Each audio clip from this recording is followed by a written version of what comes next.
somebody has her and they're not safe, like, I want them back now. Scott, how you doing? How's it going? So this was the only vehicle she would have? She wasn't here, the kids weren't here. Nobody was here. I figured she was just busy. But when her friend showed up, that's what it was like, it registered like, all right, this isn't right. Tonight, police issued a missing endangered alert for Shanann Watts and her 2 daughters. Her husband says she's been missing since Monday morning. I was hoping that I would just ran over by the kids running in the door and just like barrel rushing me, but it didn't happen. And it was just a traumatic night trying to be here. Now, they had K9 units here surveying the area and trying to get any scent of the woman or her daughters, but we spoke with the husband, Christopher, who says no one has heard from her. And that's what really concerned a lot of people, is like, she's not getting back to her, like, if she doesn't get back to me, that's fine, like, she gets busy during the day, but she didn't get back to her people, which was very concerning. And Nicole called me when she was at the door, and that's when I came home. I just want them back.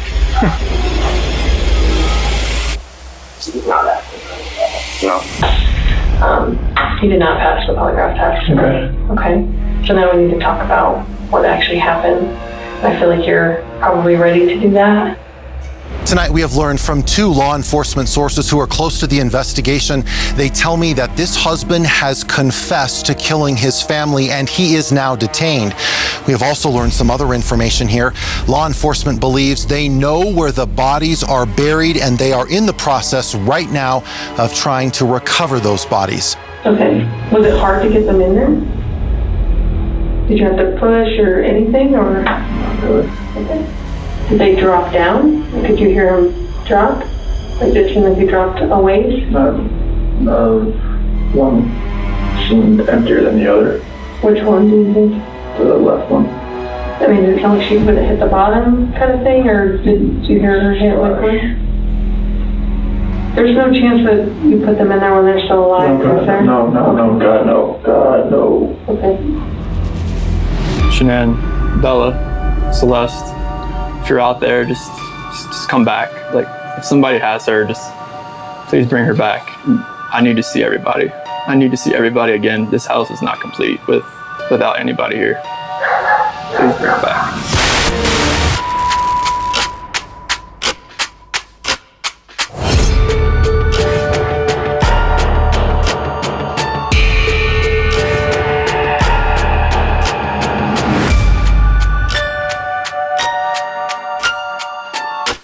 Hello and welcome to I Could Murder a Podcast, episode number 6 of series 5. I'm Tom Norris and I'm joined by producer Dan. Oh, hello everybody. How are you, producer Dan? Yeah, very good. How are you? Yeah, very good, thank you. And also we're joined by Ben Carter. Hello. Hello, are you alright? Ben, hello. Hi, you alright? How you doing, Dan? Yeah, good, thanks. Yeah, good. Tom? Yeah, I'm not too bad. Feeling fine? Feeling fine. This week's case is a very divisive one for a multitude of reasons, but this particular case, came second in our Halloween vote last year. A lot of people unhappy that it didn't win. A lot of people happy that it didn't win. A lot of people unhappy that we're covering this case because everyone's done it, they're saying. Everyone's done it. It was one that got a lot of coverage. It got a lot of online, a lot of coverage as well. There's lots of documentaries about it, lots of podcasts about it, but it is still, you can't deny it is still very much a fascinating case. Definitely. Researching this, there's lots that I found out which I didn't know, and I had watched documentaries previously about it, so we're excited to jump into this and tell you guys all about it. Yeah, and there's no case that we've covered so far that nobody has ever covered, so I feel like we're on pretty safe grounds right now. I think it'd be a bit weird if we had done that. Well, exactly. Anyway, this big news, Ben. The second that, well, first of all, I hope everyone enjoyed the Randy Stair and Eileen Wuornos episodes. We're filming this at the time that Randy Stair has just come out. Eileen not out yet, but we hope you enjoyed both of them. A lot of messages about my big news that you put me on the spot for the other week. I'm thrilled to announce that I will be appearing at Shelford Car Boot Sale next Sunday. Fuck off, really? Yeah. Me too. Yeah. Are you there? Yeah. What are you flogging, guys? Doesn't matter. T-shirts, doesn't concern you. jumpers, mugs, posters, stickers, badges. That sounds a lot like what we get in our merch store, Ben. Well, it very well is, Tom. And why not head over to icmap.store for a good set of nookie knackers. Nicky knackers. I don't know what you call them, but I fucking love it. Okay, mate. There you go. Just calm down. And if you're searching the web, why not go to gullygarms.com and use our code MURDER20 to get some money off. They've been dressing us this season. Yeah. I was just saying I look like a bad guy in a football film. Ben looks like he could be on the pitch in the football film. Thank you very much. You're just more like a ball boy. Maybe you got an injury quite young and you just... Kit man. Or Poo Stick, Shitman. Who knows? Harold Shitman. quick. Oh, God. Oh, they'll all come through. Too many to say. But in this week's case, it's Chris Watts, The American Nightmare. So, Ben, what were your thoughts about doing this case? Because we saw it obviously come second, and we tend to, we listen to what you guys want. There was a lot of comments saying, why haven't you guys done this? What were your thoughts about doing this case? I've been keen since series 1 to cover this case, but the more time that's passed since then, obviously the more other documentaries that have come out about it, podcasts that have come out about it, which is great. It's all good content, but still, yeah, there was stuff in doing the research for this case that was shocking. Yeah, on JCS, a great YouTube channel, they covered this, and that's probably, I think, the first episode I watched over there. Very interesting interrogation footage, police body cam footage, which I don't think I've ever seen a case where that evidence was so valuable, the body cam footage. Yeah. Very, very fascinating. We're obviously going to get into all of that as we go through the case. One thing that did annoy me about the Netflix documentary, because there's lots of text messages within this. They were doing a lot of things with the text messages where she was typing something and then deleting bits and typing it again. Yeah, I like that. Yeah. I didn't like it's just like, okay. How did you know? They're trying to make it more lifelike. It's just like, it grated me every time. But things do get on my nerves quite easily. Anyway, before we get into... What are you doing? Sorry? It's calming you down. You sounded agitated. No, never. So before we continue, we want to say a huge thank you to our sponsor, Manscaped. Now, Ben, spring has sprung. It's time to do some spring cleaning in those nether regions of yours. That's right, Tom. It's time to get rid of that winter bush and join 4 million other men in using Manscaped. Yes, and the Performance Package 4.0 is out to change the game yet again. So inside this ball care bundle, you will find the Lawnmower 4.0. You might have heard us talk about this before. From personal experience, Tom, I feel like I'm walking on cloud number 9. Ball first, rolling down cloud number 9, and... Imagine... Space Hocker. So inside this ball care bundle, you will find the notorious Lawnmower 4.0, otherwise known in my house as the Pube Assassin. Who are you talking to about? Myself, yeah. Echo. Where's the Pube Assassin? Oh, there he is. But it doesn't nip you, Ben, and that's the thing. It also has a weed whacker, ear and nose hair trimmer, Ben. That's so right. If you're a bit bushy there in your ears. Earlier on, you couldn't hear very well, so we got it out. Got dug in there deep. Yeah. Didn't find a lot, but we found lots of hair, and now it's no longer there. Yeah, so, perfect. So if you purchase now, you will receive 2 free gifts, the Performance Boxer Briefs, which are undoubtedly the most comfortable boxers I've ever worn. As well as that, you will also receive the Shed travel bag. Take a look at this bad boy. Oh, it's covered in crap. Has it been in your house? Bit dusty. Very dusty. Yeah. Yeah, nobody likes ear hair, nobody likes nose hair, nobody likes down there hair. And that's what you can get rid of with Manscaped, the Performance Package. Well, you have to go completely bald down there. You could just make it in a fun shape. You can do that as well. Yeah, there's no rules to what you can and can't do. That's Easter bunny you can make. Yeah, Easter egg. And to get 20% off and free shipping, go to manscaped.com and use our code ICMAP. Your balls will never thank you enough. Smell and feel good this spring, Ben. Okay? Just let them out. Let them breathe a bit. Yeah. And by using our code at Manscaped, you are also supporting our channel, which we very, very much appreciate. Now, back to the case. Christopher Lee Watts was born on the 16th of May, 1985 in Fayetteville, North Carolina. His parents were Cindy and Ronnie Watts. Cindy was a secretary for a used car dealership, and his father, Ronnie, was a parts manager for a Ford dealership. So very motor-orientated family. Yeah, he could have a brother, Alan. Car. Yeah. And he grew up with his older sister, Jamie, not Jimmy, Carr. Next sister, isn't it? Jamie Lynn. Yeah. Was his older sister, yeah. So there isn't a ton of information available online about the early life of Chris Watts, but what we have been able to find is it paints the picture of a very normal, very idyllic family upbringing, which is unusual for the cases we've covered so far. Well, usually in these cases, if there's lots about the childhood, they're linking that to kind of what ended up happening. And obviously with Chris Watts still being alive and being, he's had plenty of interviews with police, they haven't thought of anything that's become, relevant enough for them to kind of report in that sense. It kind of hints at, a very normal childhood. Definitely. So we'll go on to talk about that a little bit, and then we'll go on to him meeting Shanann. There is still some information that I still find quite interesting about the childhood, but it's not anything compared to, let's say, last week's case, Eileen Wuornos, which was just, one of the darkest we've covered so far. So we'll start with this then. Chris Watts, as a youngster, was given the nickname Rain Man, and that was down to the fact that he had an extremely strong memory. If he did something once or learned something once, he would instantly remember it, and this is a nickname that would remain with him for a large part of his life. Have you seen the film Rain Man? Haven't. Or I saw it and I forgot. Yeah, you probably need to know the film to make a joke about it. Yeah. But He could count cards. Did they take him to a casino? he didn't work at Clinton's. Oh, we're out of stock. No, you're not. I counted them. Rain Man. No, well, something. So Chris was particularly close to his grandmother, and he'd often go over there after school. She'd often quiz him on states and state capitals, and he would never get them wrong. And that kind of underlining the Rain Man kind of memory there and be able to store knowledge. I think he was close enough to his grand to be known as a nan kid, which is definitely a thing when people grow up with the nans. And maybe they get into like cooking pies at a young age, and maybe can fix a hole in the elbow of a shirt. He wasn't that kind of nan kid. He's just a kid that loved his nan. So the Watts family dynamic was very happy and healthy. There was never family fights or arguments. The parents would get on well, and he would get on with his sister despite the 7-year age gap. Chris was incredibly close with his father. We'll get into that later on. His father does come into kind of the picture quite a lot later on, and they regarded each other as their best friends. Chris and his father would often go to sporting events together. They'd go to NASCAR, they'd go to basketball, baseball. It says football. I imagine it's not soccer, Ben. So NFL, eh? NFL, yeah. Football.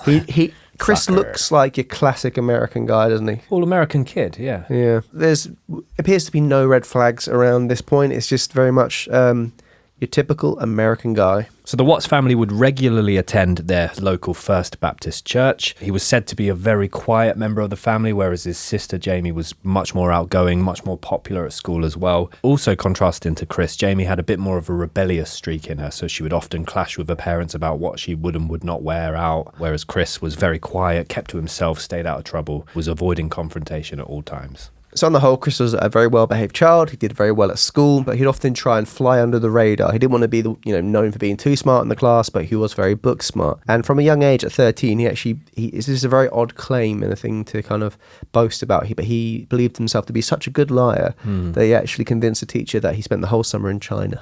Yeah, this was the one thing I thought, if there's any kind of warning sign. It's not like a complete red flag, but maybe something in the dirt and you rubbed it, go, oh, that's red. It's not enough for me to know it's a flag. Yeah. Leave it in the rain, it could grow and become, Little red flag. Yeah. Billy Talent.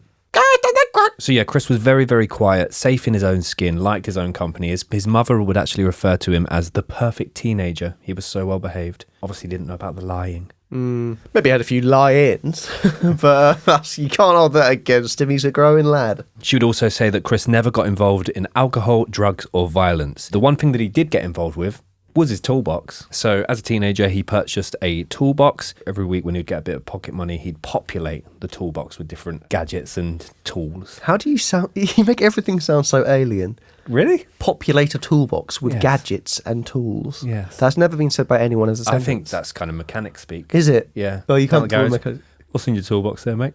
Gadgets and tools, is it? Sound like super hands a little bit. I think you sound like a bit like Ian Beale trying to talk to Phil. So anyway, Chris has his toolbox. He's got some tools. He's still populating that further, but he's got very clear, very, very clear aspirations of becoming a mechanic. His spirit level is bubbles in the middle. Yeah. So Chris was considered slightly socially awkward. As you said, he's quite quiet. He likes to fly under the radar, but he's very comfortable within his own skin. His sister would frequently move across America, but she would always return to the family home. But Chris was a bit of a home bird. He liked staying at home, liked the home comforts. I mean, it sounds like he had a great relationship with his dad, and as his mum called him the perfect teenager, I'm sure they, very much supported him with the mechanics as well. So Fan and Nana's cooking. Fan and Nana's cooking. Yep. She didn't live in the house, did she? No, but he'd like to stay close to home. She was just a couple of blocks away. I read that she lived... No, you didn't. What? I'm sure you didn't read this. I did read this. I don't know. I've seen you read, and it wasn't this. Okay, yeah. He liked his nan's cooking. He loved it. He loved his nan's rice pudding. So Chris would finally leave home, and it was a hard decision because, as we said, he was very comfortable there. He was best friends with his dad. And when he did leave home, you could argue this was related or wasn't related. His dad started to develop a cocaine habit and also went for a brief battle with alcoholism. Chris's mother and sister were aware of this, and it was kept from Chris for a long period of time. The Watts family and secret seemed to be an ongoing theme. The pair would never openly discuss this, with Chris claiming he knows very little about alcohol and drugs. Yeah, so that's a really interesting situation. Perhaps they saw it as, because Chris and his dad were so close, and if it was good enough for his dad to do, perhaps they didn't want him to do that. And as well, he probably looked up to his dad, so they didn't want to kind of ruin that relationship by bringing all this up. So Chris claimed that his dad was a disciplinarian, but purely in the verbal sense, and that if he or his sister Jamie misbehaved, they would be kind of shouted out or berated, and that was enough to put them back in line. So it was never physically abusive, never emotionally neglectful of the children. It was a very stable household. Well, parents have that thing where they can just give you a look, or Yeah. you know, especially if he's quite friendly with him, if they give a stern word, that can often be enough to, you know, you cross that line there. You've got one of those looks. It's kind of being watered down because I do it a lot now. I didn't used to do it as much. Why do you do it lots now? How long you got? 5 series worth of, Yeah. you know. Well, You know. I don't know. We're here now, though, so come on. Exhausting. For both of us, for all three of us. 2 of us are. Yeah. Well, Really? Ooh. Do you know what I mean? you have got one of those looks. I've got one of those looks because some people say things that make me go, what are you on about? And then I pull a face. Wow. So as we mentioned, very, very smart, very, very motivated. Chris did graduate from high school, getting a diploma, and he was voted most likely to succeed by his peers. He also got a perfect attendance score, which is 2 stars in the yearbook on your name of your list of pupils. 2 stars if it's perfect. So if you're the dweeb, you get 2 stars. Pretty much, yeah. Noted. You got 3. Chris also made the director's honours list, as well as received a nomination to the Alpha Beta Kappa Honour Society. So yeah, he was a very motivated student, very successful student as well. And when he put his kind of attention and efforts to one set task, he could achieve outstanding results. His roommates all said that Chris would stay in studying when they all went out drinking and partying. His college roommate said that Chris only ever attended one house party, which in fact was to mark the very end of term. Interesting. Unless he went out with a really big drinking session that night to make up for the full year. Even then, that's dangerous. Yeah, it would be very dangerous. We wouldn't recommend that. But yeah, it's, I mean, obviously, if you don't drink, you can understand not being attracted to going to parties. And who knows, maybe it was a particularly rowdy bunch, and he's like, yeah. Or maybe he just was very focused on his education. Yeah, they also mentioned he didn't like, because he was a little bit socially awkward, he didn't like big crowds and big groups of people as well. So he would just, if he ever did go out drinking with them, it'd be very small groups that he was with. Small crowds. Yeah. So Chris then got into NASCAR Technical Institute for further education, and this led to his desire to become a mechanic. Chris took a job as tech support at a local Ford dealership until he graduated with honours from the NASCAR Tech program. As we discussed his childhood, there's no alarm bells, nothing to be too concerned about. He's not been bullied. We didn't see any signs of animal abuse, sexual abuse, no family troubles, a strong and stable and healthy upbringing. In a later interview, Chris would claim that he even had braces and a Jim Carrey bowl cut, but was never bullied. I struggle with Carrie and Carrie. Yeah, you said. And I got bullied for it. And Not just by you guys, everyone. Did they? Yeah, family, friends, strangers. When am I going to meet these friends? You're only kidding. He's got loads. I only went to China last summer. Fucking hell. Nah, fair play to you. Yeah, but I guess you would say the only slight red flag, which teenagers lie occasionally. So you wouldn't say, as I said, it's not really a red flag, but that's probably the only thing you can kind of point out. But very driven, willing to go the extra mile to get what he wanted. Knew where he was going, knew what he was going to do. Round and round the track. But yeah, it always stayed under the radar is quite the interesting thing. So one thing to note here is that during his time studying, he didn't have any kind of relationships with girls. He wasn't dating anyone, no high school sweethearts. He just studied, worked hard in a male-populated environment. As I said, he wasn't going to parties. He had a very small number of friends, but he preferred to keep to himself. Essentially the polar opposite to his sister in terms of, because she was very much out there, going, travelling around, seeing people. So Chris is earning good money. He has received a good education and a long list of honours, and he's a highly skilled mechanic. So you could argue, the only thing missing in his time here was, developing relationships or, seeing anyone at that time. But at this stage, he does go on to meet Shanann Ruchek. So in 2010, Shanann Ruchek was in a really dark and challenging time in her life. She had just left an unhappy long-term relationship. She had recently left a very stressful role that she'd been in for work with. I think it was for 9 years that she was in this particular role. As a result of moving jobs, she lost a lot of friends. So she's in a really negative spiral at the moment. And it's at this point that she receives her first friend request on Facebook from Chris Watts. And initially, she's not very impressed. She's not really into the idea of meeting strangers on social media, so she declines the friend request. A little later on, it's actually discovered that they have a mutual friend, which is a bizarre strand of mutual friends. It's Chris's cousin's wife that is a kind of a mutual friend of the pair. That individual then pipes up to Shanann saying, no, come on, you should give him a try. He's a nice guy. And so this time she decides to accept the request. So during this time, Shanann as well, she was dealing with some health issues, but she didn't really know exactly what they were. But 2 months later, she received a proper diagnosis, and it was lupus. Producer Dan, can you tell us what lupus is, please? Yeah, lupus is a condition that affects the immune system. It can cause problems with your skin, joints, kidneys, other organs, but it can also cause tiredness and fatigue. Okay. So she was suffering with this at the time. When Chris kind of came in, I think, from interviews I've seen with her friends and family, that she was unsure at the time as well, because she didn't really want to get into another relationship. She's kind of, she wanted her own space. But with Chris coming in, he was very caring, and he understood, like, he very much took her illness in his stride. It wasn't an issue to him. Another interesting thing to note from a documentary I watched was essentially, if relationships start when someone is at their most vulnerable and the person's coming in, it can be a bit of a weird power dynamic. Yeah. It's something to kind of be slightly wary of. Not everyone's going to be coming in with, an ulterior motive, but he said that's something to note within how their relationship would carry on. Him coming in kind of being the saviour, the hero, when she was at her most, our weakest. Yeah, there's lots of interesting commentary on their relationship online, both positive and negatives about both members of the relationship, which will be interesting to go into in some more detail. So Shanann was very, very active on her social media. She posted frequently to her Facebook account, documenting her life, her travels, her family, and her job. And it's obviously here that she's come across and met Chris. So they basically agreed to go on a first date, in which she would state that she wasn't very impressed with him. He turned up in quite casual clothing. Despite this, they agreed to go on a second date.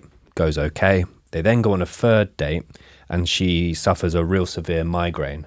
And she ends up falling asleep on his lap for almost 3 hours. Chris didn't move, didn't flinch, just let her lay there. And it was at that moment she felt that she knew she'd met the one. Yeah, I think it's the trust thing as well, and it's quite a sweet idea. He didn't want to disturb her, and from what her friend said as well at this stage was, they were straight away thought he was very shy, he wasn't very talkative, but if you spoke to him about sports, whatever, he could talk your ear off if there's something passionate about. But he'd very much kind of be in the background. He was very considerate about her illness as well. Like, he'd always be asking if she wanted a glass of water and if she wanted to sit down and stuff. From the outside looking in, they're like the perfect couple. He didn't hear anything about arguments or fights. They were just, he's looking after her, and they were just, it was great to see with them first starting to go out. Yeah, and there's a really interesting quote from Shanann of the time. She said, "I believe that everything in life happens for a reason, and I also believe that people are placed into our life for a reason." She's very, very happy. They've quickly formed a relationship, and just 2 years later, they were married in Mecklenburg County on November 3rd of 2012. Interestingly, both of Chris's parents chose not to attend the wedding.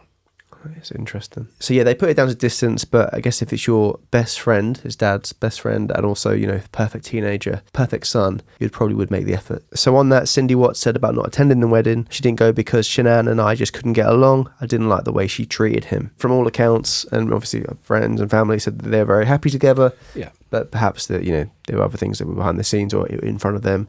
Sometimes mums can be quite protective of their sons as well. Strangely, for a victim, there are lots of kind of split opinions about Shanann online. So in a lot of forums, there are people saying actually the real victim was Chris and she was overbearing and dominating. But nothing excuses obviously what he went on to do. But it's a lot of mixed opinions on Shanann online. It's quite an interesting divide. Both of Chris's parents chose not to attend. The little footage that is available of the wedding, it's quite an awkward, that video that went viral, like Dances Throughout the Ages. Mm-hmm. I think they do that, her and her dad, and it doesn't look like either of them really want to be there. And Chris is kind of in the background just chewing gum, open mouth chewing gum, which annoyed me. Okay. If I'm on with criticising people, the first kiss is messy as well. Very open mouth. I clocked that as well. It's disgusting. It is, isn't it? It was horrid. Thanks, Dan, because he was. No worries. It was worth saying, wasn't it? Yeah. Thank you. Cheers. So the couple would go on to have two daughters, Bella Marie Watts, who was born on the 17th of December 2013, and Celeste Catherine, also known as CC Watts, born on the 17th of July 2015. So Bella, she looks the spitting image of Chris as well. Yeah. Some footage of her in the car. She looks same eyes and everything like that. It's just, she's an absolute spitting image of Chris. And they seem very happy. He apparently was a very good dad. And I've heard some stories from some of the friends seeing the footage of what Shanann would put on Facebook of Chris playing with the kids, kind of feeling a bit bad that they weren't as attentive to their children perhaps and didn't play with them as much. From the outside looking in, it seemed like the perfect family, the American dream, 2 kids, everything just seemed perfect really. The argument is people that post like that on social media, sometimes they're doing it for a reason to kind of... Yeah, it's definitely a mechanism. And some people post things because they feel the need to kind of hype their relationship in case they are feeling bad about it. I think the happier couples don't tend to post as much. That might be, might be incorrect, but I think when people are comfortable within themselves, they don't feel the need to kind of project how they are to everyone as much. They're out there living it. Yeah. As you said, outside looking in, they look like the happiest couple ever, happiest kids, best husband, best dad. But again, that was just a social media account, so you don't know what's going on behind closed doors. Sometimes you think you're in different countries when they're not. Yeah. So the Watts family purchased a large 5-bedroom house in Frederick, Colorado in 2013. Basically what they'd done is they went for a weekend getaway, traveled from North Carolina to Colorado, and they just fell in love with the area, saw that a load of new builds were going up. And I mean, the house it's a nice looking house, isn't it? American houses always tend to look just the one. And you always tend to get a better deal, although there's property tax in America, isn't there? So probably evens out in price. Let us know, please. North Carolina, is that where we saw Blink-182? Lil Wayne was supporting. Yeah. Was it good? It was a very good gig, Very actually. good, yeah. Very good. Great stage show. Yeah. When they played Aliens Exist, all these inflatable aliens were thrown out. Weirdly, my phone actually came up with a memory that was around about this time, however many years ago. And he's being modest, Dan. We're actually in the VIP section. Really? Yeah. Big time. Go on. I don't know if you say VIP, I think you just say reserved bit. But yeah, we were in slightly better than standing seats. I wouldn't say VIP, but we were on a certain list. Ben was on another list. Let's leave it as that. But yeah, good gig. So Chris was employed as an operator by Anadarko Petroleum. So while Shanann worked from home selling a product called Thrive, which was part of the multi-level marketing company Lavelle. I think it's very much that kind of, you see a lot on Facebook, people selling these things. And to be fair, the people I know who sell that kind of stuff are on Facebook all the time, posting lots of videos about how drinking this shake will change everything. It might. It won't. It won't. Poo-pooed. No. But this week's sponsor is change your life with one shake. Not that shake. Both were regarded as highly successful in their jobs. So Shanann via, would you call it a pyramid scheme? Probably, I don't know if that's fair. The way she performed, she was probably a couple levels below the peak of the pyramid in terms of her figures. Okay, Ben would call it a pyramid scheme. So she was actually... I think you can call it a pyramid scheme. Pretty good. For the people at home going, Tutankhamun. Better. One more. Oh, that outfit's ferocious. Ferocious.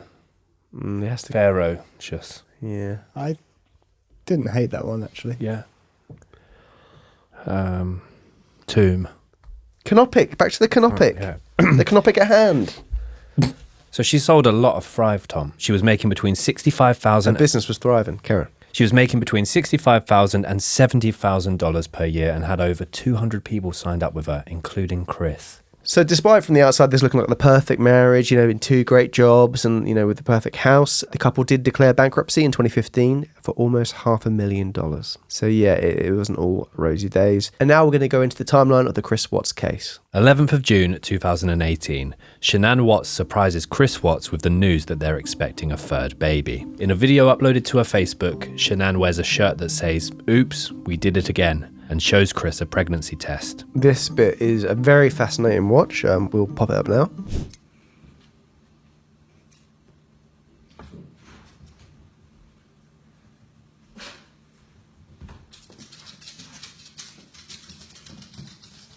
We did it again.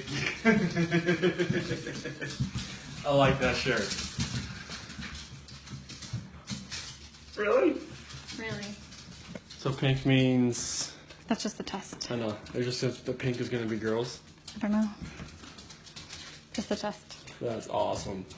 And I have not experienced my wife telling me that she's gonna have a baby, but I imagine I'll be full of more beans than that. Yeah. He seems very like, oh, this is great news. That's awesome. Yeah. I like that shirt. I like that shirt. And then he's like, does the pink mean it's going to be a girl? That's when he's especially unhappy. Her mood changes quite quickly as well, which I noted. Like, she goes really like, no, doesn't mean that. I don't know if she's annoyed because she's sensing that he's not happy. Yeah. Who It's an knows? interesting dynamic because there's that other video where Chris Watts is dressed up as Father Christmas, Santa. She's incredibly agitated when she opens the door to see Santa, and she says, "Where's your phone, Santa?" She loses her temper very quickly because he hasn't got his phone on him so she can record on both phones. Santa's here, but the kids are freaking out.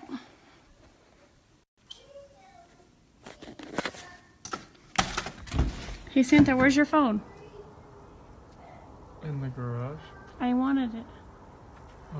As we said before, like trying to betray the happy family. But at the same time, don't upload that bit. Yeah, cut it, trim it. Yeah, when it's just like, oops, I did it again. Oh, I like that shirt. Cut there.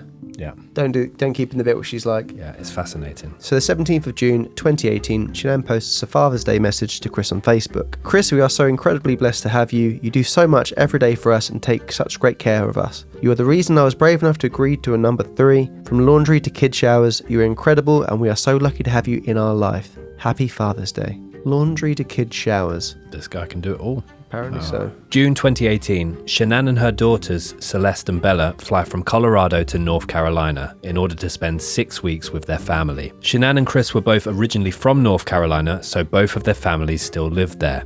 Chris, however, stays behind in Colorado. While Shanann and the daughters are away, Chris begins talking to Nicole Kessinger, who works in Anadarko Petroleum's environmental department, where Chris also works. Chris initiates a conversation by stopping by Nicole's office. He reportedly tells her that he has 2 daughters, but is in the latter stages of separating from his wife. The 20th of June 2018, Chris misses the baby's first ultrasound. 4th of July 2018, Nicole visits the Watts home for the first time to help Chris set up his diet/exercise goals. Nicole claims that on this day, she and Chris set up his exercise goals, ate lunch, and then left. However, Chris remembers it slightly differently, claiming that he woke up at Nicole's home on the morning of July 4th to several missed calls from his wife. So there's quite a difference there in terms of remembering it. I don't know why Chris would lie about it, making himself seem worse. Big day in America as well, so maybe... Is it Independence Day? Yeah. So did they do an Independence Day making a diet plan, or was it Chris's, woke up late, it was July 4th, my wife was calling me like crazy. I don't know. That's what we're saying. It could be July 4th. He was after his independence again. He said he told Nicole he needed to go home in case his wife called back, and that got Nicole mad. She started to realise that perhaps she was the other person in this relationship, and that he always would put Shanann first. So later that month, while Shanann and all the girls were still out of town, he tells Nicole the divorce is final. July 14th, 2018, Chris and Nicole go on a date to Shelby American Collection Car Museum. That afternoon, Shanann makes 4 calls to her husband, all of which went unanswered. July 15th, 2018, this was Celeste's birthday, and they had a family birthday party for her in North Carolina. Chris's family, however, does not show up. During this month, Nicole, who is becoming a bit more uneasy about the fact that he's still engaging with his wife, interacting with the family, she starts to perform some various Google searches that are quite interesting. So first, she searches for "man I'm having affair with says he will leave his wife," which is a very specific.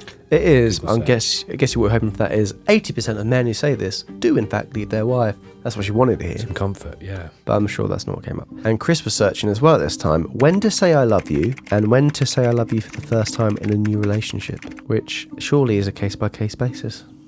Yeah. But yeah. I love you. Oh. Awkward. Who Ben? are you? Who was he? I'll let you take this one, Ben. You're a great guy. Oh. The 28th of July 2018, Chris and Nicole visit the Great Sand Dunes National Park and spend the night at a nearby campground. They're going on a lot of Alan Partridge style dates. I know a cracking owl sanctuary. In a fun kind of way, Alan Partridge dates. A car museum, but he's always a mechanic who's into cars. I know what you mean. A car! There's also a video from this where Nicole records it. Is it on his phone or her phone? I think it's on hers, but Yeah, just a little message to Chris kind of saying how much she's enjoying her time with him and things like that. Thank you so much for coming out here with me, Christopher. I'm having a wonderful time. You mean a lot to me, and I'm glad that you're having a blast. I am so out of breath.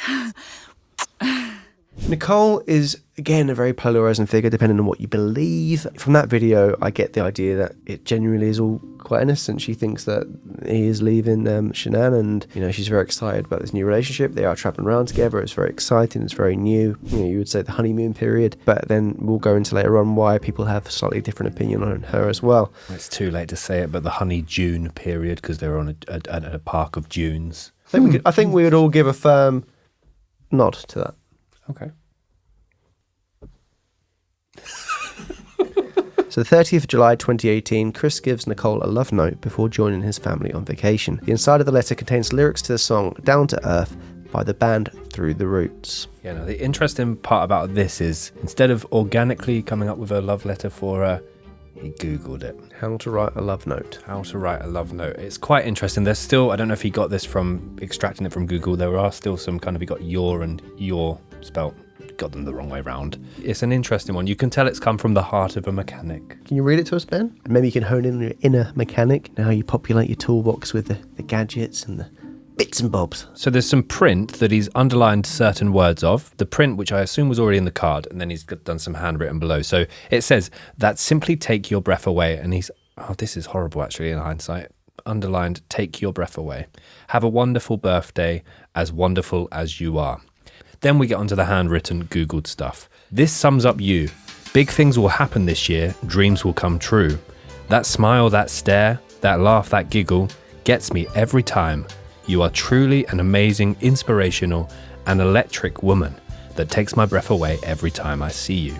You are wonderful. Don't ever stop being you. Happy birthday, Chris. You turn the page, it goes a slightly different colour. He calls her Nikki. A nod, a grin, a cuddle, a hug. A sigh, a hum, a nuzzle, a tug. A word, a wish, a whisper, a toast. Love in the little things matters the most. You keep my engine roaring when you're pushing on the pedal. I can't resist the feel. You put me on another level. You bring me right back down to earth. Thanks for every one of them. Love, Chris. I don't feel very good about saying any of that stuff. No. 31st of July 2018. Chris flies to North Carolina to join his family for the last week of their vacation and deletes Nicole's contact information from his phone. So obviously they've already been away for 5 weeks and he wasn't able to join them. He blamed it on work. During this time, Shanann texts a friend to say that there is trouble in her marriage. Further messages also show that there was tension between Shanann and Chris's parents. So obviously Chris's parents hadn't attended Cece's birthday. There'd been a number of calls and texts whilst Chris wasn't with them on the family that he just left unresponded. There's some very detailed exchanges between the two in terms of their marriage being on the rocks and them Shanann being incredibly unhappy, feeling that he isn't meeting her halfway. We're going to talk about a few of the text messages later on, but it's the relationship is on very rocky ground at this stage, and obviously Chris is now falling head over heels and Googling poetry for Nicole. So obviously during the first 5 weeks that Shanann and the girls had been away, Chris is obviously spending an increased amount of time with Nicole, and he's getting a little bit more complacent with where he's comfortable in being seen with her, I guess, rather than going to national parks, big museums. So they end up going on a number of dates and they actually go out for food at a restaurant called the Rusty Bucket. And it's at this point, Chris had been paying for all these dates with various vouchers that he had got from work. It's at this point that kind of slips his mind and he ends up paying for, I think it's around $60 for a meal at the Rusty Bucket with Nicole. Immediately Shanann notices the charge of $60. She's very inquisitive about how have you spent $60 by yourself at this restaurant. She asks him to send a photo of the restaurant menu over to her and he says, I just had salmon and a beer. Yeah, there's also, at this time, as we said, Shanann's starting to think, is there something wrong in the relationship? She's already noticed obviously the reaction to the third pregnancy. Chris isn't being as attentive as he was. They used to always be very on the phone to each other a lot when she's traveling or away, or he would be checking on seeing how they were doing. And whilst the family were away on their holiday, he was quite distant. He wasn't making much effort. Yeah. And of course, at that stage, she's pregnant as well. So he's not checking in just to see how she is and how's the baby, or, if you're feeling morning sickness and these kind of things. He's been very kind of numb and very distant. And like we said at the very beginning of their relationship, Chris was very doting. He was, as I said, you need to have a drink, very attentive and very involved. So she's starting to smell a bit of a rat here. And she might think herself she'd be a bit paranoid about things, but she had every right to be. Well, as well, his journey from when they first got married to him at that stage, he completely changed his appearance. So he was a little bit overweight at the wedding, but then he spent a lot of his time just running and working out, got into really quite a serious fitness regimes. But the transition between Chris when he was just married to Shanann to then Chris that's now got this confidence, and Yeah. maybe it is that he feels he looks a bit more attractive now, he's looking after himself a bit more. Maybe he thinks that actually, I don't know, this could be argued that he thinks actually, why have I settled for Shanann when I could get a Nicole? Well, I think it's more of a case of he wanted that freedom again, and yeah, I guess it is. He felt the excitement again, and the idea of Shanann came with not my words, but the baggage of the children, and he was working very hard for that relationship. And as we said in some publications, it's hinted at that Shanann was quite overbearing. I mean, it's been speculated that she was that way, but yeah, I think he very much saw this as a new opportunity for him, a fresh start, so to speak. No girlfriends at high school, no romances. He didn't get that chance to be kind of young and free and single. I mean, with Chris's job, he was getting up at 5 a.m. most mornings, but he was coming home working out, and he wasn't seeing the children much, and he wasn't being as the attentive father that Shanann fell in love with. So the 4th of August 2018, Shanann sends Chris a long text message accusing him of failing to stand up for her after his parents exposed their daughter Celeste to nuts. So basically Celeste had an allergy to nuts. We already know that there's a bit icy between that relationship anyway, but Shanann she had to go to the parents essentially saying, what are you doing? But they didn't seem to think of it as big a deal as Shanann did. But Chris apparently was very kind of relaxed about the whole thing, didn't really jump in. It was over text messages, and Chris said, I'll deal with it, I'll speak to them, I'll let them know that they can't speak to you like that. But she didn't feel as if he was fighting her corner. Shanann also tells her friends that Chris has changed the wallpaper on his phone from a photo of the two of them to a photo of sand dunes. So, and at this stage, like we said before, there's a lot of moments with Nicole with Googling different things, and at this stage, she's starting to Google wedding dresses online for 2 hours. She also searches for Chris and Shanann's Facebook accounts. At this stage, apparently Chris has said that they're fully divorced at this stage. Shanann at that time being away for 5 weeks with the kids as well makes it a lot more believable to Nicole as well at that time. Yeah, and Chris claims that the falling out between Shanann and his parents led to a lot of pent-up anger towards her,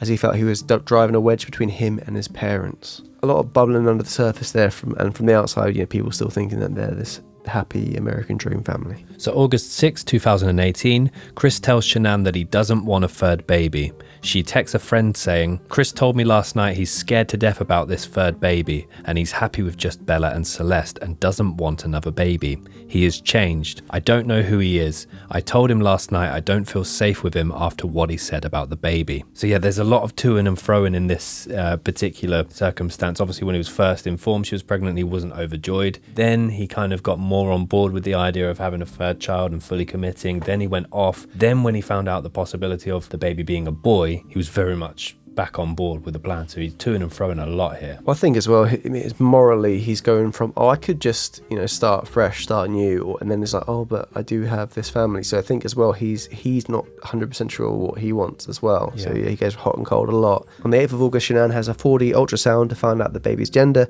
which Chris does attend. They find out they're having a baby boy. Shanann claims Chris is cold towards her and cancels the gender reveal party. Shanann reports to a friend that Chris is refusing couples counselling. So yeah, Shanann was doing everything she could to fight for this relationship. She was also buying him books and stuff to try and deal with the problems they were having. But yeah, as we said, Chris is being very numb to a lot of things which most parents would be elated to witness. So the 9th of August 2018, Shanann leaves on business to Arizona. After confiding to friends about her troubles with Chris, she texts a friend that she and Chris had their best talk yet before she leaves on a trip. She even drafts a handwritten letter to him. And producer Dan will read that letter now.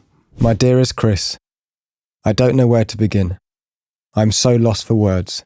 I can't explain how much this pain hurts. The last 5 weeks have been so hard. I missed everything about you. I missed your morning breath, your touch, your lips against mine. I miss holding you. I missed smelling you in the sheets. I missed talking to you in person. I missed watching you laugh and play with the kids. I love seeing their smile with you. I don't want to lose you ever. I will be civil and get along with your mum. We just all need to have mutual respect. I will do anything for you. The last thing on earth I want is for you to hurt. You deserve the world, and I hate seeing you hurt. It hurts me. I can't and won't lose you without fighting for us. I will always fight for our marriage and you.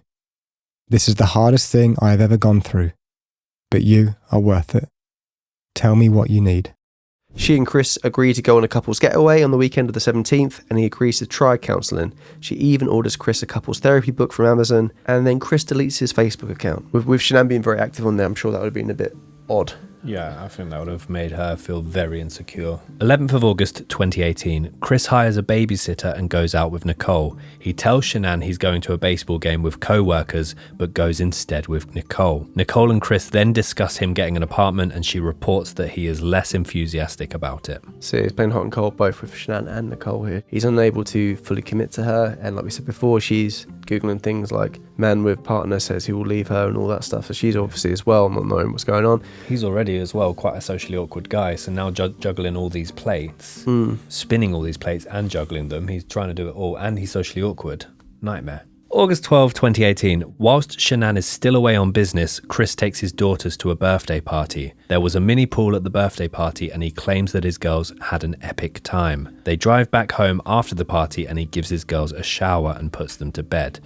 There's a really, really horrible moment about this particular party. So he's texting a co-worker at this time whilst the girls are in front of him that he wants to go and visit one of the most distant sites of the oil company that he worked for, knowing that later that night what he was going to do and where those girls were going to be. Yeah, as well, the thing is with this, it was on a weekend, I believe, and it was on Sunday he was doing it. It wasn't too out of the ordinary for Chris to be messaging co-workers at this time. They would talk about work occasionally over the weekends. It didn't make the co-worker think that strange. And if anything, I think Chris was kind of offering it was a favour to the other co-worker if he went and go checked it out. It doesn't require both of them to go. So Chris was texting the co-worker in reference to the Survey Ranch oil field. He texts the words, "I'm going to go straight out there from my house in the morning." And when the co-worker responded saying that he had also planned to visit the site, Chris replied joking, "I can go out there though. No sense in both of us going out there. Laugh out loud." It's not even funny. It's not. So now we reach the day where the events unfold. 13th of August 2018, 1:48 a.m. Shanann returns from her business trip. Her friend Nicole Atkinson gives her a ride home. She arrives home, goes up to bed. Obviously Chris wakes up, they actually have intercourse, and then they both roll over and go to sleep. And obviously when Shanann went away, she was saying how great the conversation was with Chris last time. She's come back, some physical attention as well. So I think she's gone to bed feeling quite happy with the situation they're in. So around 5 a.m, Chris wakes Shanann up as he's getting ready to go to work and wants to talk about their marriage and future. Despite Shanann carrying their unborn son, who they have already named Nico Lee, he tells her about his affair with Nicole and tells her that the marriage is over. And it's worth noting here, obviously, Chris is the only person that's witnessed this, so this is what's happening in Chris's words. Shanann tells Chris that he won't see the kids again, at which point he snaps and strangles her to death. Bella, who is 4, comes in and asks what's wrong with her mum, as she sees her dad wrapping her mum's dead body in a blanket and carrying her to the truck. He puts his 2 daughters in the back seat and drives to Survey oil site, like it was discussed to his co-worker. He then smothers Celeste in the back seat and puts her body in an oil tank and does the same with Bella in another tank. So Chris would go on to say that out of all 3 of them, Bella was the one that put up the most fight. He marks she bit her tongue and she tried to resist. Chris then buries his wife's body and unborn son in the ground nearby. Apparently when he arrived in the oil field, he took Shanann's body out of the truck to take it to bury it, and one of the daughters asked, "What are you doing to mummy?" Apparently one of the girl's last words when she was being smothered was, "Daddy, no." And obviously one of them had to witness the other daughter being smothered, and was asking would the same thing happen to her, and then he would go on to smother her as well. And another detail which I found especially harrowing about this ordeal, where Chris would then take the bodies of the girls, which were in the big oil tankers. He had to carry up the ladder with each daughter, and he forced the body through an 8-inch hole. So, you can imagine how small that is, forcing a small body into that. He said, "I couldn't believe how easily it was to just let her drop through the hole and let her go. I heard the splash as she hit the oil." So Chris would say about when he strangled Shanann, "Her eyes filled with blood as she looked at me and she died. I knew she was gone when she relieved herself." Just a little warning here, obviously this whole section is very upsetting, but this particular part about Shanann and their unborn baby Nico is especially upsetting, so if you want to skip the section, go ahead. When Chris took Shanann's body to the shallow grave he had dug, he threw the body face first into the hole, which actually forced her to partially give birth to Nico, who obviously had passed this stage as well. It just shows the absolute callous and disregard he had for the life of Shanann as well as his unborn son. When you see how he reacts afterwards as if nothing has happened and he's just done that, it's quite staggering. There are some conflicting statements here in terms of Chris saying he wasn't planning to kill his children and then him actually doing it, because as he has said before, he knew that was the last time he was going to be tucking his babies in at night. He said, "I knew it was going to happen the day before and I did nothing to stop it." So he has been doing some letters with pen pals from the prison, which have revealed certain things and the way he was thinking about things. So it's very conflicting, because a lot of this, as we said, this is all through Chris's eyes, Chris's words, but it makes it very, very hard reading. So Chris's original story was that he left for work early that morning between 5:15 or 5:30, admitting that he and Shanann had had an emotional conversation. 7:40 a.m, Chris then sends a text to Shanann's phone in order to cover his tracks. 8:25 a.m, Chris then calls his kids' school and tells them that they won't be in. At the same time, he also asks if his children are already there. That's strange. Yeah, I mean, I know as well, there's reports that he was go on to say that the kids won't be enrolling because they'll be leaving town or whatever as well. So it seems very muddled, his kind of backstory here. He hasn't really thought this far ahead. At 8:45, Chris also makes a phone call to Shanann's phone. And at 9:15 a.m, Shanann misses her scheduled doctor appointment. So yeah, he's trying to lay the evidence there. In fact, he's keeping in touch with her the whole time. At 10 a.m, Chris searches for the lyrics to Battery, a Metallica song. This is one of the things when I was doing this research this time round, I hadn't heard this section. And the fact that he was searching on these lyrics on that particular day, I find incredibly unsettling. So these are some of the lyrics. Crushing all deceivers, mashing non-believers, never-ending potency, hungry violence seeker, feeding off the weaker, breeding on insanity. Smashing through the boundaries, lunacy has found me, cannot stop the battery.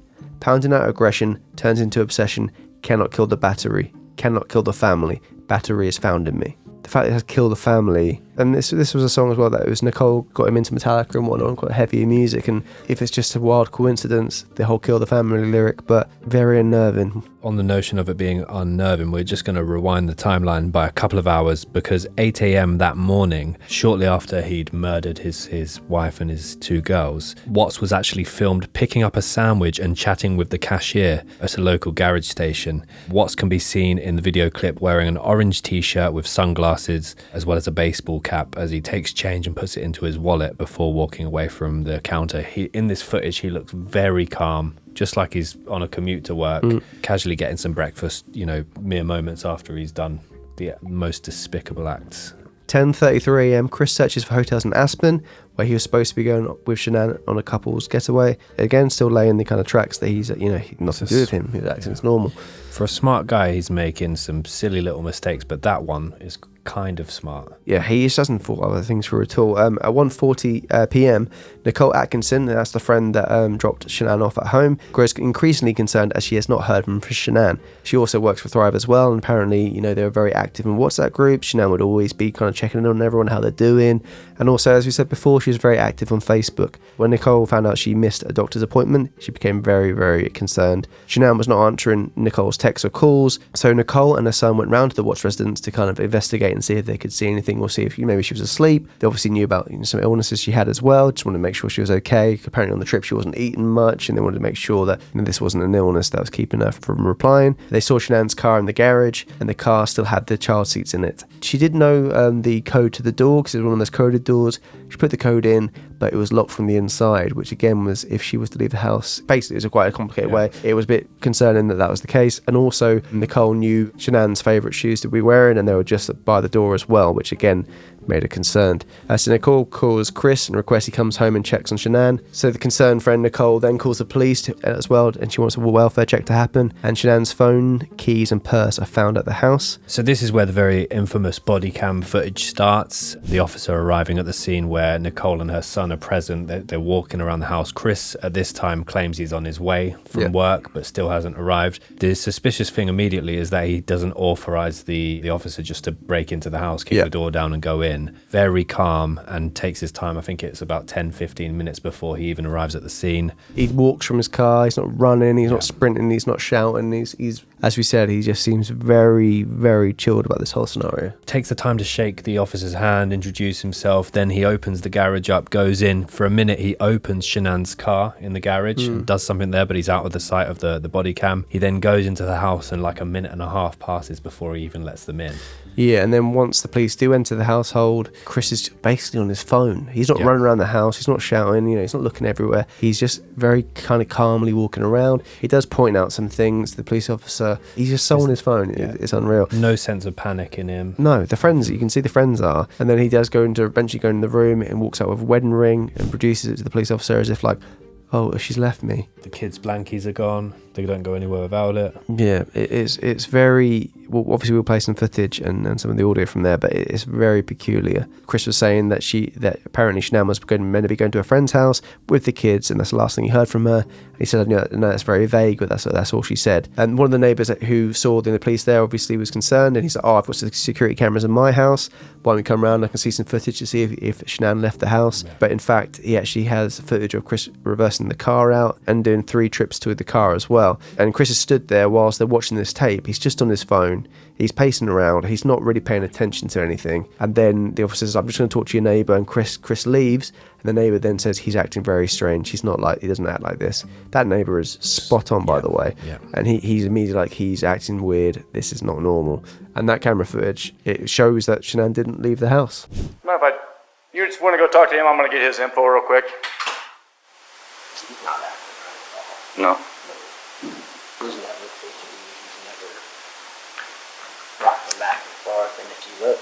3:45 p.m, Nicole Kessinger gets a text from Chris about his family being gone and asks her to call him. At 9:12 p.m, the police call Chris to follow up. Chris tells the officer that he had not cheated, but that Shanann may be seeing someone else, and also provides them with contact details of Shanann's friends. The following day, on the 14th of August 2018, 4:38 a.m, Shanann's mum contacts the police saying Chris is acting weird and she suspects foul play. The really eerie part of this, and maybe this is because the mother-in-law knew Chris quite well, she asks detectives to check the GPS on Chris's work truck, which, if that's not a horrible thought to have about your son-in-law. Well, I guess they're quite isolated, and he's with his work, and he obviously spends so much time away from people. I guess it would cross your mind. So later that day, the Colorado Bureau of Investigation issues an endangered missing alert. So the neighborhood, there's a candlelit visual, there's multiple police officers from different dates on the search for the girls. No news comes forward. Later that day, Chris makes a very infamous appearance on Denver 7 News. This is also very, there's so much famous footage from this case itself, but this one is when Chris decides to give an interview to various members of the press. He basically uses this as an opportunity to plead for the return of his family, and we'll play this for you now. If she can watch this, what would you like to tell your wife and your kids? Shanann, Bella, Celeste, if you're out there, just come back. Like, if somebody has her, just please bring her back. I need to see everybody. I need to see everybody again. This house is not complete without anybody here. Please bring her back. That's it. I can take that mic off you. Very bizarre interview. He still seems so cold and detached from the situation. His body language, his arms are folded. Shanann's friends said this is when the moment when they started to suspect Chris, because he was acting in such a shady way. A lot of their friends were parents as well, and they were saying if they had lost their, the whole family, they would be in tears, they'd be begging for them to come back. But Chris is just stood there, arms folded. It looks as if he's overthinking everything he's saying. Yeah. He's thinking, what should I say to sound like a concerned father? Whilst doing that, it's too chilled out, and it's immediately upsetting. Obviously, we've said numerous times before, people deal with grief and panic in different ways, but this does just seem very out of the ordinary. So 5 p.m, Nicole Kessinger searches, can cops trace text messages? So this is the point where I start going, what's going on here? Why is she now? Maybe she's just suspecting foul play on Chris's part, and she's the other woman, so she doesn't want to be involved with this at all, but you could look at it in a completely different way there. So the 15th of August 2018 at 6 a.m, police attend the Watts home to collect evidence. They seize laptops and phones and whatnot, and they find the relationship book that Shanann had given Chris was found in the bin. A blue plastic glove is found on top of the fridge, and a top sheet and pillowcase is found in the bin. They also found things like Shanann's wedding ring, which Chris showed earlier on, a purse, medication and phone were all in the house, but the kids' blankets were gone. So that's immediately, if the idea of Shanann running off with another guy or whatever, why would she leave all those things she needs? It makes no sense whatsoever. And this is when the FBI joins the search for Shanann and her daughters. So at 8 a.m, police receive a phone call from the Anadarko regional manager at Chris's work, informing them that they may have uncovered evidence that Chris had began a relationship with a co-worker around June of 2018. 9:49 a.m, Nicole Kessinger contacts detectives disclosing her relationship with Chris Watts. 2 p.m, a drone operator locates bed sheets, plastic bags and disturbed ground at Survey County oil site. Chris is brought in by police and asked to take a polygraph test with investigating agent Tammy Lee. She initially comes across really friendly and on his side, but she is also firm in letting him know that this will prove if he knows anything about the disappearance of Shanann and the girls. It's a very, very interesting part of it. He has spoken to the police for long periods of times before this. He's not really revealing anything. He's still sticking to his story. And then Tammy Lee comes in, and like we always are quick to be, pointing out the negatives of police if they let things slip, but she absolutely nails it. She's here. Amazing. And she says things like she's on the side going, you're talking to him very friendly. Do you need a drink or whatever? And then she says, obviously, if you had anything to do with this disappearance, it would be really stupid of you to be here. But she's saying it jokingly, just kind of like, you wouldn't do this test because I will find out. She also lists off all her credentials and her experience. And this is a stage where Chris, surprisingly, never requested a lawyer at any of this stage. Mm-hmm. And if he did, obviously they would have said not to take the test. I think Chris here is basically thinking, what would an innocent person do?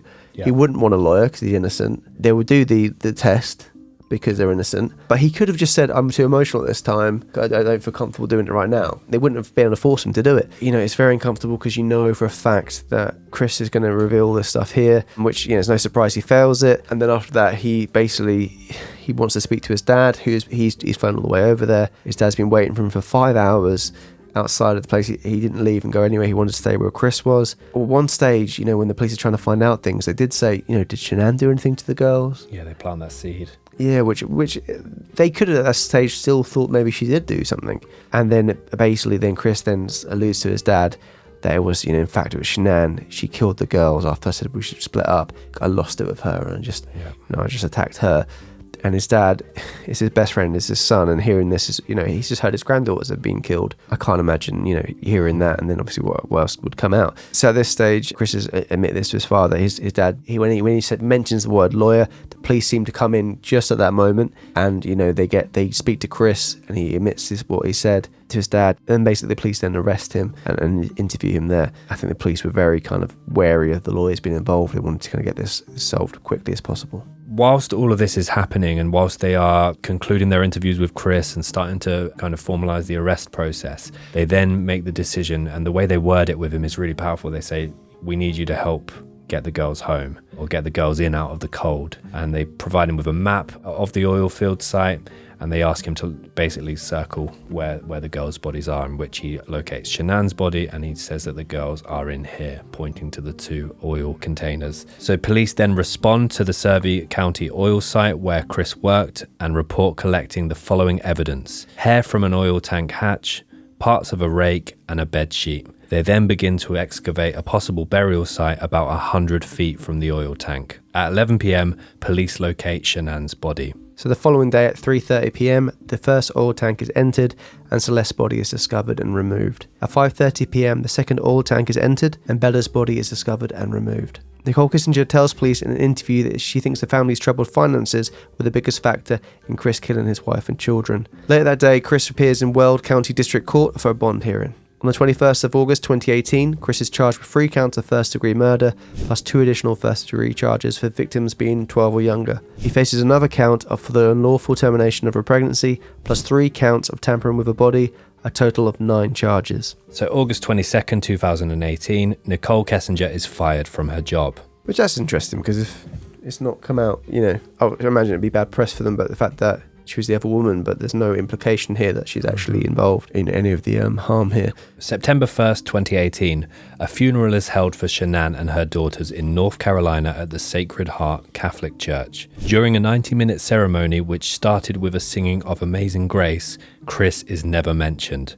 Shanann's family describe her as an ambitious, outgoing woman who always wanted to be a mother. The priest reads a statement from Shanann's father, Frank Ruchek. "You are nothing but pure love, always caring for everyone. You will always be Daddy's little girl." On the 6th of November 2018, Chris appears in court and pleads guilty to all 9 criminal accounts. Shanann's family perhaps surprisingly requests that the death penalty not be sought. They showed mercy there because it was a state where the death penalty could have been an option, but And, the prosecutors did want to go for that route. The family didn't want that to happen. On the 19th of November 2018, Chris is sentenced to life imprisonment. The presiding judge calls the murder spree perhaps the most inhumane and vicious crime I have ever handled out of the thousands of cases that I've seen. He issues 5 life sentences without the possibility of parole, including 48 years for unlawful termination of Shanann's pregnancy and 36 years for disposing the bodies of the family. December 3rd, 2018, Chris is transferred to Wisconsin Correctional Facility due to safety concerns. So there's lots of footage of them first booking him into the very first prison that he went into, and it's a big open facility. You could see that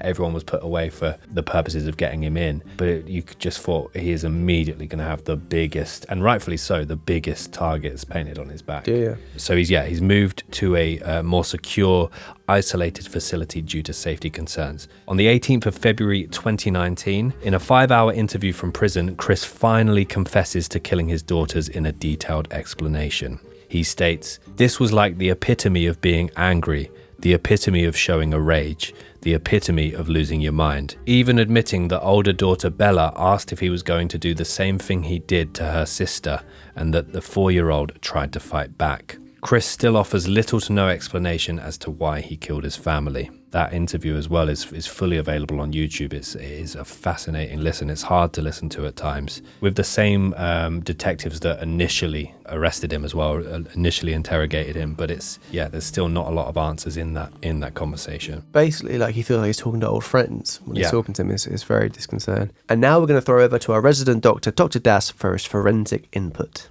Hello, everybody.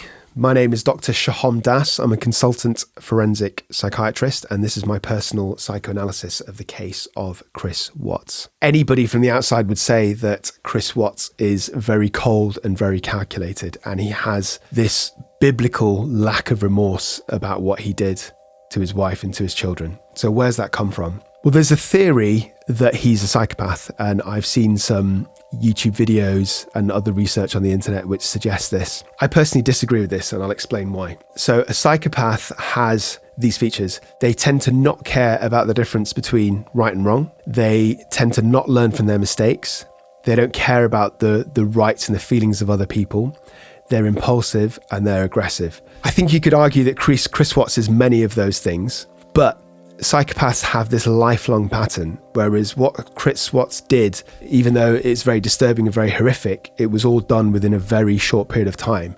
He doesn't have a lifelong pattern of habitual aggression, hostility, impulsiveness. He's not a lifelong criminal. He's not a criminogenic person who makes a living from crime, for example. But more importantly than that, psychopaths tend to be quite conning, they tend to be quite manipulative, and they tend to be deceitful and charming. Now, Chris Watts was deceitful to a degree, obviously, because he had an affair. So you could argue that everybody that does that for a particular period of time is deceitful. But I don't think he was particularly charming. He didn't really manage to convince the police officers that he was innocent for any prolonged period of time. I would argue the opposite. I think, in fact, he was actually quite passive, and that his wife, the eventual victim, dominated him, and he couldn't really stand up for himself. So I'll expand on that. So from 2010 to 2015, he's married, he's got 2 children and a third one on the way. So I think that his life was moving really, really quickly. And at some point, Chris Watts was unhappy with where it was going. But instead of kind of expressing this or trying to stop it or,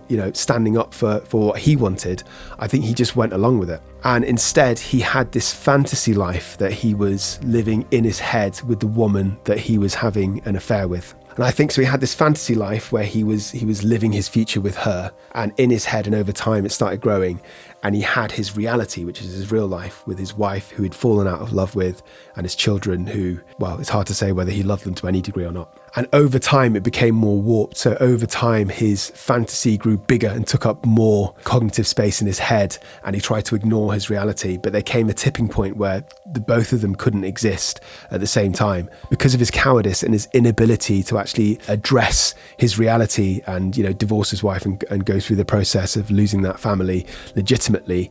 In his warped mind, he just wanted to wipe it out. So he just wanted to get rid of, obliterate his reality, bam, in one go, in one day, and then he was free to live his fantasy life. So that wouldn't be the normal actions of a psychopath. A psychopath would manipulate people, his wife, his children, his friends, his family, to get what he wants. So he doesn't have that ability. So instead, he just wipes them out. The other thing that really strikes me about the Chris Watts case was the way that he was found guilty, or the way that he was pressurized into giving a confession. The polygraph test indicated that he was lying, and the person who administered the test convinced him that he had to tell the truth. I think it was really clever the way that this happened and the way that it worked. But in reality, the polygraphs are not actually that reliable. They can tell when somebody is agitated or when somebody's physiological responses are going off the charts. But that doesn't necessarily mean they're lying, because if you're being questioned on a murder charge, especially the murder of your wife and kids, then the average person would be quite agitated and quite nervous anyway. So it's really hard to know with any degree of certainty whether somebody's lying or just nervous. And that's the reason that polygraph tests are not used as formal evidence in court. But the person that administered the test, I think, managed to convince Chris Watts that is what would happen, and therefore he confessed to the case. So I hope that was interesting for you. Hope you got a bit of an insight into Chris Watts' psychological makeup. If you're interested in this kind of area, then you have to go and check out my YouTube channel, A Psych for Sore Minds. I talk about a whole range of issues related to criminality and to mental illness and the crossover, like my own personal psychoanalysis of high-profile cases like this one. Anyway, that's enough for me. Let's get back to this case. Back to you, Tom and Ben. Thank you very much, Dr. Das. And if you haven't already, why not consider subscribing to his channel, A Psych for Sore Minds? Click that button. It's in the description below. But yeah, that is the timeline. We're going to now move on to the aftermath of the Chris Watts, the American Nightmare case. So once the story broke, the news was everywhere. It spread like wildfire. A lot of people came forward to kind of say that they knew Chris, whether they did or not. That could be debated, but lots of people came forward to say that they had some form of relationship with him. So I'm just going to go through a few of them now. Aubrey Shepherd makes claims on Facebook of having met Chris and Shanann on a swingers website. Again, as I said, this is a lot of just they're alleging this has happened. Chris denies every single one of these. Another person that came forward was a man named Trent Bolt, who told investigators that he'd reportedly been in a 10-month relationship with Chris, which ended in the spring of 2018, a few months prior to the murder. And Bolt's mother claimed that Watts had given her son money while they were together and even paid for Bolt to get lip injections. Again, Chris completely denies this happening. Another lady came forward to allege the fact that they had a sexual experience together and that whilst they were having sex, he strangled her a bit. Again, he denies any wrongdoing in that. It's one of those where I kind of think, why would he? No one's going to think any worse of Chris if he did any of these things. He's done literally the worst thing you could possibly do. So it's kind of like you can't think of any worse from him. As we mentioned throughout this whole case, Nicole Kessinger's Google history is something that's very interesting. Yeah. A lot of people, as we said, she's very divisive. People think she knew that Chris was going to do this, or some people even allege she was involved in it happening. But she actually Googles Amber Frey and her book deal and net worth multiple times. So Amber Frey was a mistress to a man called Scott Peterson, a man convicted for murdering his wife, Lacey.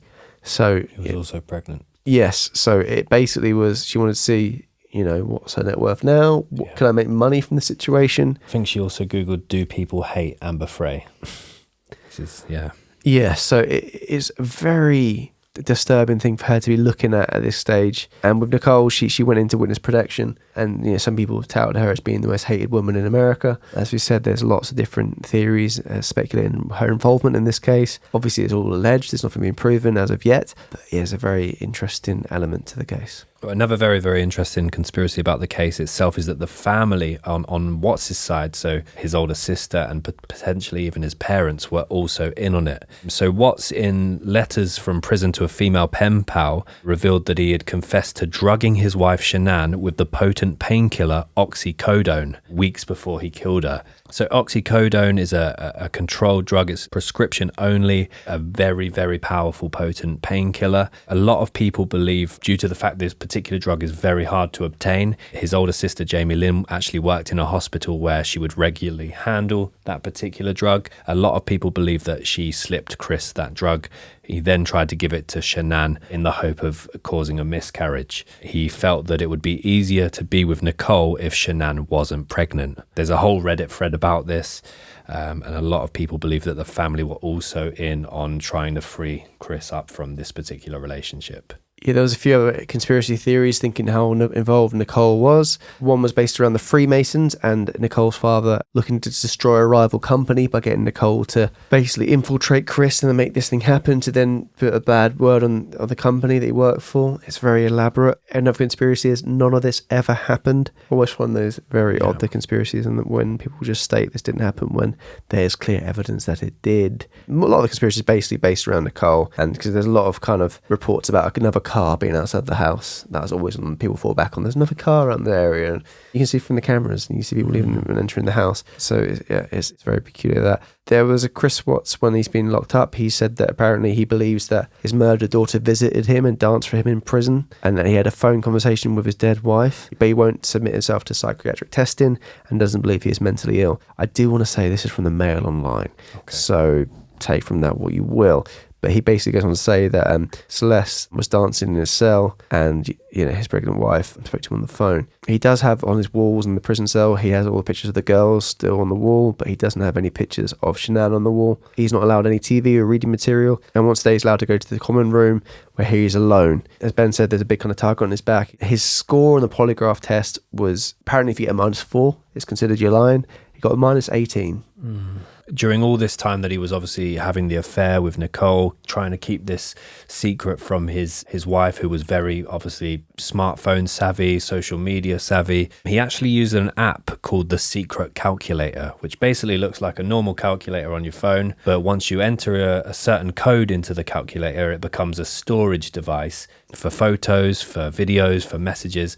And he basically had this whole separate life within an app called the Secret Calculator. Quite crafty. Chris gained a pen pal when he was away, and he was writing to this woman, basically detailing what he'd done. So he speaks about how the fact he did try to smile for the girls once they were in the house, but he wasn't successful. When he wasn't successful, he saw the trauma in their faces, and apparently the girls were just running around the house and watching him with scared looks in their faces. And he's killed their mother. The girls were whimpering, and he was saying how perhaps this was God telling them, giving them another chance to let them live. But he then goes on to do the unthinkable once again. That's the big argument about this case. Why not just file for divorce, see the children when you can, and start a new life? I know that he's claiming that's what Shanann said, you'll never see these girls again, and that's what sparked that inner rage. But that's the big question. Why take such massive... And it also looked like it was premeditated as well. Like he'd planned, and some of the letters coming out from prison afterwards say that he had planned on this, and that was going to be the day he knew it was the last time he tucked them into bed. Why not just not be a coward, not be a monster, file for divorce, That's the biggest question in all this. I don't understand. Why not file for divorce? The idea of, another baby's been thrown into this, I can't leave them. But you can kill them all.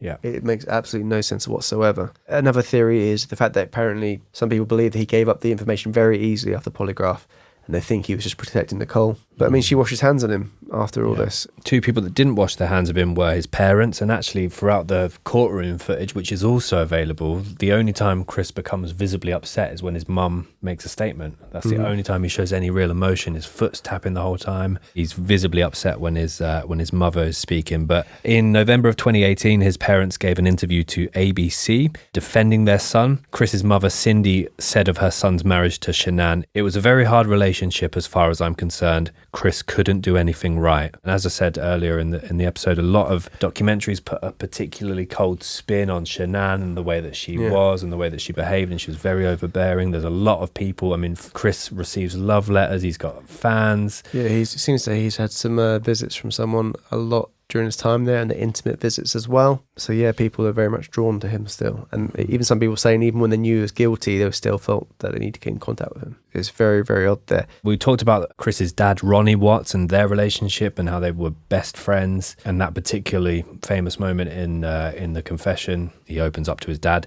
Of that particular moment, Ronnie said, "It's hard for me to believe that he would hurt them girls no matter what. The story he told me that night, I believed it. The way he looked at me, the way he was crying, I believed it." Of course, that was revealed later to be completely untrue, and he revamped that. But and he wanted to believe it, didn't he? Yeah, as well, like you want to believe your son's telling the truth in such a horrible, horrible time.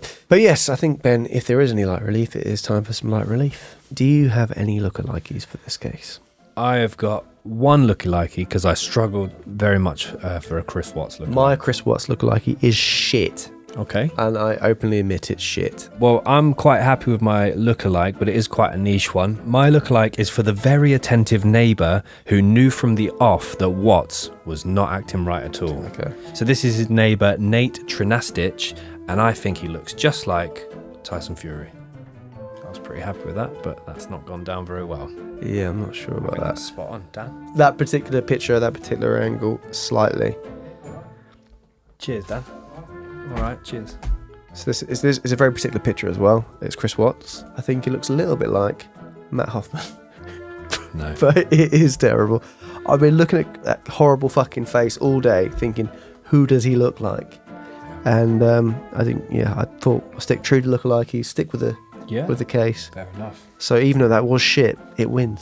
Interesting take. Well, it does. Interesting take. Yeah. Unless you start doing jury members next time. Depends what case. Yeah. And if they look like Tyson Fury or not. Well, that's one certainly didn't. So here's one for you as well. You like death houses, murder houses? I don't like them. You're intrigued by them? Yeah, I have it intrigues me slightly. Well, the Watts family house. Since Watts' arrest, the Frederick, Colorado house, which was purchased in 2013, has remained vacant. Chris had to default on the mortgage. He's also been ordered to pay more than $6 million in damage to Shanann's family. The house was put up for auction, but no one came forward to buy it, so it's still completely vacant. The reason for that damage is it basically in order for him not to profit from anything from this. If any money he made from any way of revealing the crimes, that money would go directly to the family, not to him. So that's just the kind of judge's clever way of kind of tweaking that so that didn't happen. And that is the case of Chris Watts, the American Nightmare. Yeah, that was bleak. That was very, very bleak. As we said, there's so many podcasts, documentaries, stuff out there. Definitely worth listening. Doing this research, listen to the Chris Watts tapes. I think it's a 12-part series, lots of audio, which isn't the best quality audio because it is from body cams and stuff, but it is a very interesting and very thorough podcast as well. I highly recommend it. The documentaries I find online, I think about shit. Yeah, Jim Can't Swim holds the crown. As always, he's one of the best, they are one of the best creators out there. So the Chris Watts free part there is really, really interesting. But yeah, we hope you enjoyed it. If you just can't wait until next week's episode, which is another biggie. It's another 7 days, we were about to say. I was like, yeah, Ben. It's another 7 days as well, yeah. But it is a biggie. If you can't wait until then, we have got a Patreon page where we've got almost 60 other little episodes sat up there waiting for your viewing and listening pleasure. And that can be obtained from just £1 a week. So why not go over to patreon.com/Could Murder a Pod. The Could Murder a Pod thing is a theme that we keep. We also have Instagram @Could Murder a Pod, Twitter @Could Murder a Pod, Facebook, just search I Could Murder a Podcast. We will appear somewhere on there. And the Facebook community over there, Tom, it's popping off. Let me just look at the laptop now. Narrowing away. They all just get on and they chat. So for people listening on this, I just opened the laptop a bit and it made the noise. Yeah, the Facebook community, just search I Could Murder a Pod and it's over there, and yeah, people just chatting away, and it's lovely to see. One thing to point out though, this is a big bit of news. We're going to do a little rebrand on YouTube for the channel name from I Could Murder a Podcast to ICMAP. It's not because we think we're edgy and cool. It's more because we believe YouTube doesn't like the word murder. Yeah. So for SEO reasons, very geeky, we're going to change it to ICMAP because we think it might benefit the reach of the channel. Yeah. So don't panic. We're not going anywhere. We're just ICMAP. Yeah, just the initials of the podcast. Speaking about helping the reach of the channel, if you do like what you've heard, please consider telling a friend or a family member or a loved one about this. Or just a neighbour. Yeah. Just be busy and just tell a neighbour. And don't forget to give us a rating on iTunes or on Spotify. It's very easy to do and it will really help us. So I'd really appreciate that. A big thank you to Guy Garland for dressing us. A big thank you to Dead Happy for sponsoring today's episode. And a big thank you to Dr. Das for his input once again. If you're an audio listener, we are also a visual platform, so all of these episodes are available over on our YouTube page. And if you're a viewer and you're out on the go and you've not got time to watch and view, pop us in your ears. We're on Spotify, iTunes, Stitcher, I think is another one. There's a bunch of, depends where you get your ear stuff, but we're on all of them. Why do you make everything sound horrible? Pop us in your ear where you get your ear stuff. But anyway, until next time, guys, like we always say. We say this all of the time. Keep doing what you're doing. Unless spending a lot of time at the sand dunes. Well, you can spend time at sand dunes. Just car museums. And secret calculator. Yeah. All right, yeah, cool. Cheers, guys. Until next time. To Pip. And, invite him out for dinner. Sorry? Invite him out round for a pizza. Do you like pizza? A pizza your ass. My ass? I love it. Stuffed crust? He loves the stuffed crust. Do you know? He's nodding. It's a date, guys. It's a date. All that. Well...